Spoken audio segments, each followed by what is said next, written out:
Welcome back to Ask Allison. Here's today's question. Are you ever afraid of enforcing your late cancellation policy because of the possibility of getting a bad review on Google? If so, what do you do? Do you still charge and take the risk? Good question. And you are not alone in this fear. First, I want to thank TherapyNotes for sponsoring Ask Allison. They're the #1 rated electronic health record system available today. With live telephone support 7 days a week, it's clear why TherapyNotes is rated 4.9 out of 5 stars on Trustpilot and has a 5-star rating on Google. TherapyNotes makes billing, scheduling, note-taking, and telehealth incredibly easy. And now for all you prescribers out there, TherapyNotes also has ePrescribe. If you're coming from another EHR, TherapyNotes makes the transition incredibly easy, importing your demographic data free of charge so you can get going right away. Find out what more than 100,000 mental health professionals already know. Use promo code ABUNDANT at TherapyNotes for 2 free months.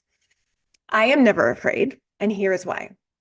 I am exceedingly clear about my no-show and late cancellation policy. What so many therapists do is they pop them in their informed consent or their practice policies and then consider it handled. They just wash their hands of it. And then because almost no clients actually read that paperwork before signing them, they feel surprised at best and betrayed at worst when they're told they owe a no-show fee. Another thing that other therapists do that bites them later is not enforcing their no-show policy. Maybe this person is late canceled 2 times without a mention of paying for the session. Then on a 3rd time, you've decided enough is enough and you enforce it. They already had the precedent of missing sessions being like no big deal. And if they'd known they'd be charged, they may have made a different choice and shown up. My no-show and late cancellation policy are in my paperwork, but in my very first session, I always talk about it. I ask them if they have any questions about it.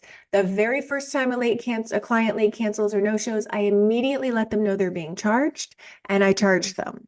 The leeway other therapists provide because they're uncomfortable or because they think that it's being nice to not charge causes confusion and causes more harm than good.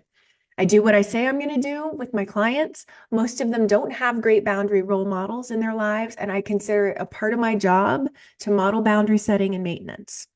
Since I started holding to this like 10 years ago, I haven't had a single client leave or even complain about no-show fees. I've actually had very few late cancellations and no-shows at all. I could probably count on one hand per year. All that being said, only set a boundary you'll hold. If you're really clear about that boundary and you hold that boundary, in my experience, you need not fear retribution via reviews.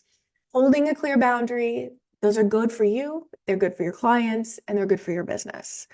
Today's free worksheet is policies to consider in your practice. Consider your policies the manifestation of your boundaries. Be very careful about what you set because I really want you to hold to them. And just because something's uncomfortable doesn't mean you shouldn't explore those further and figure out why it's uncomfortable and if it is or is not a good fit for your business.